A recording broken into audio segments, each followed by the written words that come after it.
Мартин, граѓаните кога ве слушат како говорите, се прашуваат кој ви ги плаќа сметките за струја. Се прашуваат кој ви купува храна.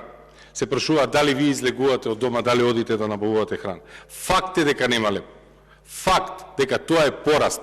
Не успеале политиките, не успеале навреме преземените мерки. Не зборувајте за замрзнување цени. Минатата година најпрво што направи оваа влада ја замрзна цената на оризот која што беше непроменета 4 до 5 години. Факт е дека сте изгубени и дека не знаете каде терате. Па самиот премиер во експозето, еве прочите го експозето, пишува се знае. Во оваа држава се знае. Ако се знае, ако тоа го говори од оваа говорница, зарем не се појавува сомнеш дека се знае и за дојавите за бомби и за тие провокации, а намерно се држат граѓаните во страв. И затоа не кажувајте што е напишано. Ако се знае, преземете нешто и истите нека престанат. Тие се власт. Реплика Халил